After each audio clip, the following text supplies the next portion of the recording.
بسم اللہ الرحمن الرحیم۔ ہمارا اختتام سورۃ الصفات کی آیت نمبر 74 پر ہوا تھا، اور یہاں سے اللہ پاک نے آگے فرمایا وَلَقَدْ نَادَى نُوحٌ فَلَنِعْمَ الْمُجِيبُونَ۔ البتہ اللہ پاک نے پکارا تھا نوح علیہ السلام کو، پس کتنا اچھا ہے وہ جواب دینے والا۔ یہاں دیکھیں مجیب کا جو لفظ آیا اس میں انہوں نے بھی ترجمہ کیا ہوا ہے جواب دینے والا۔ اصل جو اجیب کا لفظ ہے اس میں اکثر لوگ گمراہی کا شکار ہیں، وہ اس کو کئی لوگ اس کو قبول کا لفظ مطلب دعا ترجمہ کرتے ہیں، لیکن جو اصل اجیب کا مطلب ہے جواب دہی، جواب دینا۔ وہ جواب کسی صورت میں بھی ہو سکتا ہے۔ مثال کے طور کے اوپر جب اللہ پاک کے آگے کوئی بندہ اپنا سوال رکھتا ہے، یعنی کہ اللہ کو پکارتا ہے، کوئی دعا کرتا ہے، تو اگر اللہ پاک اس کو وہ قبول کرتا ہے تو یہی ہو جاتا ہے وہ جواب دینا، یعنی کہ اس کی تشریح میں آپ کہہ سکتے ہیں کہ اس نے قبول کر لیا، لیکن اس لفظ کا مطلب ہے کہ اللہ پاک نے اس کو جواب دیا۔ اسی طرح اللہ پاک نے فرمایا قرآن میں کہ اجیب الدعویٰ، کہ تم جواب دو دعا پکارنے والے کو، یعنی کہ جو آپ کو پکارا ہے اس کو جواب دو۔ اسی طرح اللہ پاک نے قرآن میں دوسری جگہ فرمایا کہ آپ سے سوال کرتے ہیں میرے بندے میرے بارے میں، تو آپ کہیے کہ وہ آپ کی دعا کا جواب دیتا ہے، اجیب الدعویٰ، وہاں بھی لفظ اجیب ہے۔ تو خیر یہاں سے آگے اللہ پاک نے فرمایا وَنَجَّيْنَاهُ وَأَهْلَهُ مِنَ الْكَرْبِ الْعَظِيمِ، یعنی کہ انہوں نے جب اللہ پاک کو پکارا، چونکہ نوح علیہ السلام کے دور میں آپ کو پتہ ہے، جیسا کہ اکثریت ہم واقعات پڑھتے رہے ہیں کہ اس دور میں کافی سارے لوگ جو نوح علیہ السلام کے خلاف تھے، انہوں نے اللہ کی تبلیغ کی، اور حتیٰ کہ ان کے ساتھ انتہائی مطلب وہ حد کراس کر کے ان کو مطلب بہت ساری اذیتیں اور تکلیفیں دیتے تھے۔ تو جب انہوں نے آخر اللہ پاک کو پکارا تو اللہ پاک نے ان کی دعا کو قبول فرمایا اور نجات دی انہیں اور اس کے گھر والوں کو مصیبت سے بہت بڑی، یعنی کہ وہ جو بہت بڑی مصیبت تھی، اللہ پاک نے پھر وہاں پانی کے وہ مطلب پانی کی وجہ سے اللہ پاک نے غرق کیا اس سب قوم کو، لیکن بچایا اس کو جو حضرت نوح علیہ السلام کے ساتھ تھے۔ وَجَعَلْنَا ذُرِّيَّتَهُ هُمُ الْبَاقِينَ، اور رکھا ہم نے اس کی اولاد کو کہ وہی باقی رہنے والے۔ یہ ان کی اولاد میں تین جو ان کے بیٹے حام، سام اور یاسف، یہ ان تینوں کا ذکر تورات میں بھی آتا ہے اور ہماری تفسیروں میں بھی ان کا ذکر ہے۔ ان کی اپنی مطلب جو نام ان کے بچوں کے آتے ہیں حام، سام اور یاسف، ان سے پھر نسلیں چلی جن سے کنعان بنے جو کہ مصر میں مطلب بنتے ہیں۔ اسی طرح حضرت ابراہیم علیہ السلام جو ان کی دوسری بیٹے کی اولاد میں سے ہیں۔ اسی طرح ایک بچہ ان کو جو یورپ کی طرف جو چلے گئے، وہاں سے پھر ان کی اولاد میں سے وہ جو بچے ان کے بنے۔ تو یہ خالی مطلب ان کی اولادوں سے پھر اللہ پاک نے یہاں قرآن کی آیت میں بیان فرما دیا کہ اولادوں سے اللہ پاک نے وہ نسل کو آباد کیا۔ وَتَرَكْنَا عَلَيْهِ فِي الْآخِرِينَ، اور باقی رکھا ہم نے اس پر بعد والوں کو، یعنی کہ بعد والوں کو ان کے اوپر باقی رکھا، یعنی کہ ان کے بعد جو آئے۔ سلام علی نوح فی العالمین، سلام ہے نوح علیہ السلام پر بیچ جہان والوں میں۔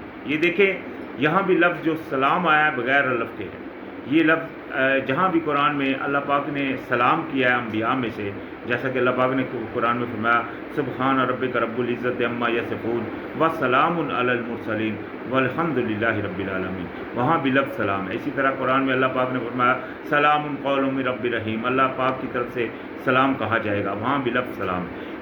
جو کہ قرآن کے میں اللہ پاک نے اپنا نبی علیہ السلام کو فرمایا کہ جب یہ لوگ آپ کے پاس آتے ہیں تو ان کو کہا کریں سلام علیکم، تو وہاں بھی لفظ سلام ہے۔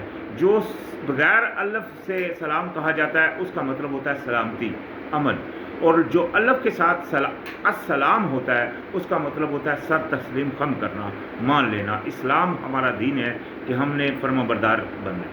تو تو مسلمان کا مطلب ہوتا ہے جو فرما بردار ہو جاتے ہیں. تو اس وجہ سے یہ لفظ ہیں جن کی تحقیق بہت ضروری ہے. انا کذالک نجزی المحسنین، بے شک ہم اسی طرح بدلہ دیتے ہیں احسان کرنے والوں کو. تو وہ دیکھیں احسان کا درجہ تھا کہ نوح علیہ السلام نے 950 سال وہ ان میں رہے، جیسا کہ تورات میں آتا ہے تقریباً 600 سال انہوں نے تبلیغ کی. تو خیر انہو من عبادنا المؤمنین، بے شک وہ ہمارے غلام تھے جو ماننے والے تھے، یعنی کہ جو مانے ہوئے تھے، جو ماننے والے تھے وہ غلام تھے. ثم اغرقنا الاخرین، پھر غرق کر دیا ہم نے دوسروں کو، یعنی کہ جو بچے تھے ان کو اللہ پاک نے غرق کر دیا. وَإِنَّ مِن شِيعَتِهِ لَإِبْرَاهِيمَ، اور بے شک اسی گروہ میں سے تھا ابراہیم. ابھی یہاں جو ہمارے پاکستان میں یا مطلب دنیا میں جو لوگ شیعہ ہیں وہ اس آیت سے اپنی طرف منسوب کرتے ہیں. وہ بولتے ہیں دیکھو قرآن میں شیعہ کا لفظ ہے، یہاں چونکہ لفظ ہے نا وَإِنَّ مِن شِيعَتِهِ ابراہیم، تو وہ اس شیعہ کو اپنے طرف منسوب کرتے ہوئے کہتے ہیں کہ ہمارا تو قرآن میں ذکر ہے شیعوں کا. حالانکہ اس میں جو شیعہ لفظ ہے کہ یہ قرآن میں یہاں ہی نہیں آیا بلکہ قرآن میں اور بھی جگہ آیا، جس طرح اللہ پاک نے فرمایا وَلَا تَكُونُوا مِنَ الْمُشْرِكِينَ مِنَ الَّذِينَ فَرَّقُوا دِينَهُمْ وَكَانُوا شِيَعًا، تم ان لوگوں کی طرح مت ہونا جو مشرک ہیں جنہوں نے اپنے دین کو ٹکڑے ٹکڑے کر دیا اور خود گروہ گروہ بن گئے. تو شیعہ کا مطلب ہوتا ہے گروہ، یہاں بھی یہی لفظ ہے. اور انہی کے گروہ میں سے تھے ابراہیم. چونکہ میں نے کہا پیچھے کہ جو حضرت نوح علیہ السلام کی اولادیں تھیں انہی اولادوں میں سے آگے یہ مطلب جو حور میں چلے گئے ان میں سے جو جنے جس طرح نمرود وغیرہ تھے، تو یہ سب انہی حضرت اپنا ابراہیم علیہ السلام کی اپنا نوح علیہ السلام کی ان تینوں اولادوں میں سے تھے. تو خیر اذ جاء ربہ بقلب سلیم، جب آئے اپنے پروردگار کے پاس ساتھ دل لے کر، ایک امن والا دل لے کر جب وہ آئے اللہ پاک کے پاس. تو یہ حضرت ابراہیم علیہ السلام کا بھی یہاں سے ذکر شروع ہو رہا ہے. اذ قال لابیہ، جب انہوں نے کہا اپنے باپ سے، وقومہ، اور اپنی قوم سے، ماذا تعبدون، کن کی تم ہو غلامی کر رہے، یہ تم کن کی غلامی کر رہے ہو. انہوں نے سوال کیا اپنے والد سے، اپنے والدین سے اور اپنی قوم سے کہ یہ کن کی تم غلامی کر رہے ہو. اب افکن آلہۃ دون اللہ تریدون، کیا گڑھتے ہو تم اور معبود اور خدا اللہ کے علاوہ چاہتے ہوئے، یعنی کہ تم اپنی چاہت سے ان کو گڑھ رہے ہو. حالانکہ اللہ پاک نے تو ایسی کوئی دلیل نہیں پیش کی. یہ تھے کہ نا ان کی تو یہ قدرت کی طرف سے ان کو یہ اللہ پاک نے علم دیا، شعور دیا کہ الہ کوئی اور ہے، یہ الہ نہیں. حالانکہ ان کے گھر میں جو ان کے مطلب چاچا تھے اور جو ان کے گھر والے تھے وہ کیا کرتے تھے اس کو، یعنی کہ بتوں کو تراشتے تھے. تو وہ اس کو خود بنا کر ابراہیم علیہ السلام کو جب دیتے تھے تو ابراہیم علیہ السلام جا کر لوگوں کو اس طرح وہ ان کے گلے میں رسی ڈال کر گھما کر کہتے تھے لے لو اپنے خداؤں کو، لے لو اپنے خداؤں کو. تو لوگ ان سے اس بارے میں مطلب وہ تھوڑا سا خفا ہوتے تھے کہ یہ تم ہمارے خداؤں کی بے حرمتی کیوں کرتے ہو. تو وہ کہتے تھے یہ کس طرح کے خدا ہیں، یعنی کہ ان کا دل ہی اس چیز کو تسلیم نہیں کرتا تھا. تو یہی بات جہاں بھی انہوں نے یہ سوال اپنی قوم کے سامنے رکھا، فما ظنکم برب العالمین، تو پھر تم کیا خیال کرتے ہو پروردگار عالم کے بارے میں، یعنی کہ یہ تم نے تو گڑھ لیے ہیں، تم اس پروردگار کے بارے میں تمہارا کیا گمان ہے جو پروردگار کا مطلب ہوتا ہے پالن ہار، رب کا مطلب جو پالنے والا ہے سب کا، اس کے بارے میں تم کیا گمان کرتے ہو. فنظر نظرۃ فی النجوم، تو اس نے دیکھا ستاروں کی طرف، یعنی کہ چونکہ وہ لوگ جو تھے وہ ستاروں سے بھی اپنے حالات معلوم کرتے تھے، سورج کو بھی اپنے طرف سے مطلب وہ الہ مانتے تھے، ایسے لوگ تھے، ٹھیک ہے جی. تو انہوں نے ان سب کی طرف ان کو متوجہ دلاتے ہوئے پہلے تو ستاروں کی طرف دیکھا، تو اس نے دیکھا ایک نظر ستاروں کو، فقال انی سقیم، تو اس نے کہا کہ بے شک میں تو بیمار ہوں.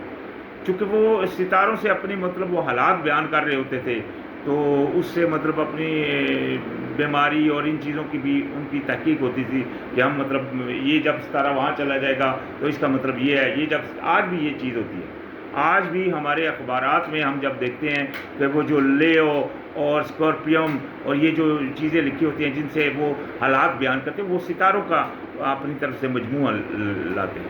خیر، تو انہوں نے کہا میں تو بیمار ہوں. فتولا عنہ مدبرین، تو وہ لوٹ گئے اس سے پیٹ پھیرتے ہوئے. یعنی کہ جس طرح بندہ وہ ایک چیز سے مطلب بولتا ہے نہیں یہ کسی کام کے نہیں اور چلا جاتا ہے، اس طرح انہوں نے یہ عمل کیا. مطلب یہ بھی ایک تدبیر تھی ان لوگوں کے دلوں میں سے یہ چیز نکالنے کی. تو فرمایا فراغ الی آلہتہم فقال الا تأکلون، تو وہ چپکے سے گیا طرف ان کے الہوں کے، پھر ان سے کہا کہ کیا ہے کہ تم کھاتے نہیں. یہ واقعہ کیا ہوا اس میں، یہ ہم پیچھے بھی پڑھ رہے ہیں کہ جب وہ ایک پوری ان کی جو لوگ تھے وہ کسی ایک اپنے مخصوص دن کے لیے وہاں سے دور گئے ہوئے تھے، کسی مطلب وہ اپنا ان کا فنکشن تھا کوئی، تو اس میں وہ سب گئے ہوئے تھے، تو بت خانہ ان کا خالی تھا. تو جب ابراہیم علیہ السلام وہاں آئے تو چونکہ ان کے آگے وہ پرساد وغیرہ وہ چیزیں مٹھائیاں وغیرہ رکھی تھی، تو ان کو کہتے ہیں کیا ہے کہ تم کھاتے نہیں ہو. ما لکم لا تنطقون، اور کیا ہے کہ تم بولتے بھی نہیں ہو. یہ بھی ابراہیم علیہ السلام دیکھیں یہ کتنی سادگی ہے ان کی جو نظر آ رہی ہے کہ وہ اس طرح ان سے سوال کر رہے تھے حق کی تلاش میں، یہ چیزیں تو کچھ نہیں ہیں. تو پھر کیا کیا، فرمایا فراغ علیہم ضربا بالیمین، تو پھر جا پڑا ان پر مارنا، یعنی کہ ضرب لگانا انہوں نے شروع کر دیا، مارنا شروع کر دیا دائیں ہاتھ سے ان کے بتوں کو. فَأَقْبَلُوا إِلَيْهِ يَزِفُّونَ، تو وہ متوجہ ہوئے طرف ان کے تیز دوڑتے ہوئے. یعنی کہ جب ان لوگوں کو پتہ چلا کہ یہ عمل ہو رہا ہے تو وہ بڑی جلدی سے واپس آئے. قال، کہنے لگے اتعبدون ما تنحتون، کہنے لگے ان سے کہ کیا تم ان کی غلامی کرتے ہو جن کو خود ہاتھوں سے تراش رہے ہو. دیکھیں نا انہوں نے پہلے ان کو توڑ دیا، اگر وہ اتنی ہمت والے یا کوئی چیز ہوتی ان کے اندر تو وہ اپنا دفاع کرتے نا. تو اسی لیے انہوں نے جواب دیا کہ کیا ہے کہ تم ایسوں کی مطلب وہ غلامی کر رہے ہو کہ جن کو خود تراشتے ہو. واللہ خلقکم وما تعملون، اللہ ہی نے تخلیق کیا ہے تمہیں بھی اور جن کو یہ تم گڑھتے ہو، جن کو تم بناتے ہو. یعنی کہ یہ ان کا جواب دیکھیں نا، اللہ پاک نے ان کو علم دیا. جب کوئی بھی چیز ہوتی ہے اللہ پاک اس کو اپنی طرف سے سیف، یہ جو باتیں وہ ان سے نکل رہی تھی یہ اللہ کا ہی کرم ہے. تو کیونکہ اللہ پاک نے فرمایا قرآن میں پیچھے کہ اس کو اللہ پاک نے ان کے لیے دلیل بنایا. قالوا بنوا لہو بنیانا فالقوہ فی الجحیم، انہوں نے کہا بناؤ اس کے لیے عمارت پھر ڈال دو اسے دہتی آگ میں. یعنی کہ ابراہیم علیہ السلام کے لیے انہوں نے فائنل جو اپنی ڈیسیجن لیا وہ یہ لیا کہ ابراہیم علیہ السلام کو آگ میں ڈال دیا جائے. فَأَرَادُوا بِهِ كَيْدًا فَجَعَلْنَاهُمُ الْأَسْفَلِينَ، تو انہوں نے ارادہ کیا کہ چال چلنے کا تو کر دیا ہم نے انہیں سب سے نچلا. یعنی کہ چال چلنے کی انہوں نے کوشش کی لیکن اللہ پاک نے ان کو جیتنے نہیں دیا. یہ عمل جو ہم نے دیکھا کہ اللہ پاک نے حضرت ابراہیم علیہ السلام کو آگ سے بچایا، جب یہ عمل ان لوگوں نے دیکھا جس وقت وہ آگ دھیمی پڑی اور ابراہیم علیہ السلام کے لیے وہ گلزار بن گئی، اور جب ابراہیم علیہ السلام وہاں سے پھر نکلے تو اس وقت وہ نمرود بھی لاجواب ہو گیا. اس وقت پھر اس نے کہا کہ آپ یہاں سے چلے جاؤ. وہ اتنا ظالم تھا کہ اس نے بات کو نہیں مانا پھر بھی، لیکن اس نے یہ کہا کہ آپ یہاں سے چلے جاؤ. تو یہی واقعہ میں نے آپ کو پہلے بھی بتایا حضرت دانییل علیہ السلام کے وقت میں بھی ہوا. جو 3 لوگ تھے جو ایمان والے تھے، جب کہ بادشاہ نے ایک بت گڑا اور اس نے کہا کہ اس بت کے سامنے سجدہ کرو.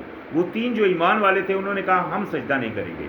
آخر کیا ہوا، اس نے آگ بنائی اور اس میں ان کو پھینکنے کے لیے بندوں کو بھیجا کہ ان کو پھینکو. جب وہ ان کو پھینکنے گئے انہوں نے بھی ان کو بھی پھینکا اور وہ خود بھی ساتھ میں گر گئے، اور جو گرے وہ تو سارے جل گئے لیکن وہ جو 3 تھے وہ آگ میں گھومتے رہے. تو اوپر سے یہ دیکھ رہے تھے. اس کا واقعہ ہم آگے قرآن میں پڑھیں گے، آگے صورت میں آتا ہے کہ وہ جو انہوں نے اپنا آگ کے گڑھے کے اوپر کھڑے تھے اور دیکھ رہے تھے. تو وہ یہ سارا واقعہ قرآن میں بھی مینشن ہے تھوڑا سا اس کا حوالہ. تو خیر وہاں سے پھر بادشاہ نے ان کو باہر نکالا. تو وہ کیا ہوا کہ مطلب بعد میں اس نے وہ ایمان لے آیا. تو خیر یہاں بھی اللہ پاک نے یہی بات فرمائی کہ ان کو نیچا کر دیا. وقال انی ذاہب الی ربی سیہدین، یعنی کہ جب اس نے نکال دیا اور اس نے کہا کہ نکل جاؤ، تو یہاں سے پھر اللہ پاک نے فرمایا کہ انہوں نے کہا یعنی کہ ابراہیم علیہ السلام نے کہا کہ بے شک میں جانے والا ہوں طرف اپنے رب کی، اور ان قریب وہ رہنمائی کرے گا میری۔ پھر وہ حور سے چلے گئے، جو حور شہر تھا وہاں سے چلے، پھر وہ دوسرے ایک شہر میں گئے، وہاں ان کے بھائی اور باقی بندو وہی رہے۔ پھر حضرت لوط اور ان کے جو مطلب ساتھ والے تھے یہ چلے اور چلے گئے سیدھے مصر میں پہلے پہنچے، اور اب ان کی بیوی کی وجہ سے ان کو وہاں سے مطلب کافی ساری ان کی امداد ملی، پھر واپس آئے اپنا فلسطین، پھر وہ وہیں مقیم ہوئے۔ خیر، تو یہ رب حبلی من الصالحین، اور یہ انہوں نے دعا کی کہ اے میرے پروردگار عطا کر مجھے صالحین میں سے، یعنی کہ اولاد عطا کرنے۔ تو حضرت ابراہیم علیہ السلام کی اولاد میں سے ہم جانتے ہیں کہ ان کی پہلی بیوی سے تو ان کو بیٹے نہیں پیدا ہو رہے تھے، پھر ان کی جو لونڈی تھی اس سے ان کو پہلا بیٹا پیدا ہوا جس کا نام اسماعیل ہوا، پھر ان کی بیوی سے ان کو بیٹا پیدا ہوا جس کا نام اسحاق ہوا، اور پھر انہوں نے ایک اور شادی مینشن ہے تورات میں انہوں نے کی جس سے کتورہ جس کا نام تھا، اور اس سے ان کے جو باقی بچے پیدا ہوئے جن میں شعیب کا نام آتا ہے قرآن میں۔ خیر، فبشرناہ بغلام حلیم، تو خوشخبری دی ہم نے اسے ایک لڑکے بردبار کی، حلیم کی۔ فلما بلغا معاہ السعی قال یا بنی انی اری فی المنام انی اذبحک فانظر ماذا تری قال یا ابت تفعل ما تؤمر ستجدونی ان شاء اللہ من الصابرین۔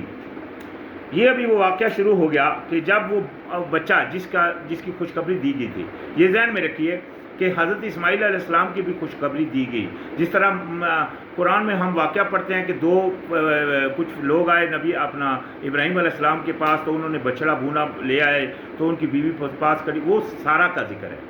لیکن جب ان سے پہلے، سارا سے پہلے جب مائی ہاجرہ کے ہاں بیٹا پیدا ہوا تو اس کی بھی ان کو خوشخبری دی گئی اور نام بھی بتایا گیا کہ یہ نام آپ نے رکھنا ہے۔ یہ ساری باتیں مینشن ہے تورات میں۔ تو یہاں وہ ذکر ہے کہ جب وہ پہنچا ساتھ اس کے دوڑ دھوپ میں، یہ دیکھیں فل جوانی کی بات نہیں ہوئی، ساتھ دوڑ دھوپ میں، وہاں جو تورات میں مینشن ہے کہ ان کی عمر ہوئی 13 سال، 12 سے 13 سال، 12 سے 13 سال کا بچہ اپنے باپ کے ساتھ دوڑ دھوپ میں شروع ہو جاتا ہے۔ تو جب وہ اس میں پہنچا کہا اے میرے بیٹے کہ بے شک میں نے دیکھا ہے خواب، انہوں نے کہا میں نے خواب دیکھا ہے کہ میں ذبح کر رہا ہوں تجھے، تو دیکھ کیا ہے تیری رائے، یعنی کہ انہوں نے پوچھا تیری کیا رائے ہے۔ یہ دیکھیں قرآن میں مینشن ہے، کوئی چیز بھی اللہ پاک نے فرق نہیں کی، ایسی خیالاتی باتیں نہیں، اللہ پاک نے قرآن میں واضح کر دیا کہ انہوں نے خواب دیکھا، اپنے بچے سے بھی پوچھا کہ بیٹا تیری رائے کیا ہے۔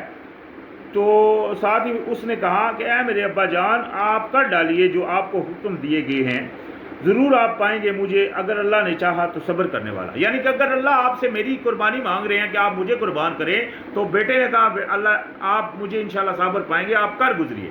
یہ دیکھیں اللہ پاک کے کرم سے اس بیٹے کو بھی اتنی بڑی اللہ پاک کی عطا تھی کہ اس نے ذرا بھی یہ نہیں سوچا کہ میں ذبح ہو جاؤں گا یا کچھ، کیونکہ ان کو پتہ تھا میرا باپ اتنا مطلب اچھا، مطلب ان کی زندگی اس طرح کی تھی، تو اس وجہ سے لازمی بات ہے اللہ پاک ہی نے ان کو یہ ہدایت دی۔ تو تورات میں یہ مینشن ہے کہ جب وہ جا رہے تھے تو بچے نے پوچھا، تورات میں اس طرح ہے تھوڑا سا کہ جب وہ جا رہے تھے جلانے کے لیے، پہاڑ کافی دور پہاڑ تھے اور ساتھ ان کے کچھ غلام بھی تھے، تو جب جا رہے تھے تو بچے نے پوچھا ابا جان لکڑیاں بھی موجود ہیں اور جلانے کا سسٹم بھی پورا موجود ہے، چونکہ اس قربانی کو جلایا گیا تھا، تو انہوں نے کہا یہ سارا کچھ موجود ہے لیکن کہاں ہے وہ بکرا، وہ اس کا ذبح کرنے والی چیز کہاں ہے۔ تو جب ان کو پتہ چلا کہ وہی ہے تو پھر اس کے اوپر وہ صابر یہ ہو گئے، یعنی کہ یہ بات بھی خیر اس میں تورات میں مینشن ہے۔ خیر فلما اسلما، تو جب انہوں نے لٹا دیا، وَتَلَّهُ لِلْجَبِينِ، پھر جب انہوں نے متی یعنی کہ وہ متی ہو گئے، مان لیا جب انہوں نے، اور اس نے لٹا دیا اسے پیشانی کے بل، وَنَادَيْنَاهُ أَن يَا إِبْرَاهِيمَ، تو ہم نے پکارا اسے کہ اے ابراہیم، قد صدقت الرؤيا انا كذلك نجزي المحسنين، تحقیق سچ کر دکھایا تو نے خواب کو، اور بے شک ہم اسی طرح بدلہ دیتے ہیں احسان کرنے والوں کو۔ یعنی کہ لہذا جو آپ نے خواب دیکھا تھا اس کو آپ نے پورا کر دیا. ان ھذا لہو البلاء المبین، بے شک البتہ یہ آزمائش تھی کھلی کھلی. یعنی کہ اللہ پاک نے ان کو تسلی دی کہ آپ فکر نہ مت کیجئے، آپ کی وہ بات پوری ہو گئی. وَفَدَّيْنَاهُ بِذِبْحٍ عَظِيمٍ، تو فدیہ دیا ہم نے اس کا ایک ذبح سے، یعنی ایک قربانی سے، عظیم بہت بڑی قربانی سے اس کا فدیہ دیا. وَتَرَكْنَا عَلَيْهِ فِي الْآخِرِينَ، اور رکھ چھوڑ دیا ہم نے اسے بعد والوں میں. یعنی کہ ابراہیم علیہ السلام کے بعد تقریباً کافی عرصے بعد، یعنی کہ یوسف علیہ السلام ہوئے، یوسف علیہ السلام سے تقریباً 300 سال بعد یا 400 سال بعد کے عرصے میں موسیٰ علیہ السلام ہوئے. موسیٰ علیہ السلام سے حضرت عیسیٰ علیہ السلام کا دور اگر آپ دیکھیں تو کتنے ہزار سال کا بنتا ہے. ٹھیک ہے جی، یہ سارا عرصہ چلتا رہا. اور اس دور میں یعنی کہ جتنے یعنی کہ یہ حضرت ابراہیم علیہ السلام کی آل والے تھے، یہ اسی مطابق قربانی کرتے رہے جو کہ اللہ پاک نے ان کو میسر فرمائی تھی. تو خیر اسی لیے اللہ پاک نے بعد والوں میں ان کا ذکر چھوڑ دیا. سلام علی ابراہیم، سلام ہے ابراہیم علیہ السلام پر. کذالک نجزی المحسنین، اسی طرح ہم بدلہ دیتے ہیں احسان کرنے والوں کو. انہ من عبادنا المؤمنین، بے شک تھے وہ ہمارے بندوں میں ماننے والوں میں سے. تو یہاں تک آج ہم نے یہ واقعہ پڑھا. اللہ پاک نے ان کو یہ مطلب یہاں تک تو ذکر ہو گیا حضرت اسماعیل علیہ السلام کا. ابھی یہاں سے آگے شروع ہوگا اسحاق علیہ السلام کا، حضرت اسحاق علیہ السلام کا. اس سے بات کلیئر ہوتی ہے کہ جو قربانی کے لیے لے کر گئے تھے وہ حضرت اسماعیل علیہ السلام تھے. آج دنیا میں بہت بڑی تعداد جو ہے وہ یہ مانتی ہے کہ جو قربانی کے لیے لے گئے اپنے بیٹوں میں سے وہ اسحاق علیہ السلام تھے. یہ جتنے بھی یہودی ہیں یا جتنے بھی عیسائی ہیں، چونکہ وہ ان کی تعداد مسلمانوں سے بہت زیادہ ہے دنیا میں، وہ ان سب کا یہ ماننا ہے کہ قربانی کے لیے حضرت اسحاق علیہ السلام کو لے جایا گیا. حالانکہ اس صورت میں اللہ پاک نے پہلے حضرت اسماعیل علیہ السلام کا ذکر کیا، انہی کا قربانی کا واقعہ ختم کیا، اور یہاں سے اگلی آیت میں انشاءاللہ اسحاق علیہ السلام کا ذکر ہوگا. یہ انشاءاللہ اگلی بیان میں شروعات ہوگی. آج ہمارا کام 111 نمبر آیت پر ہو گیا. السلام علیکم.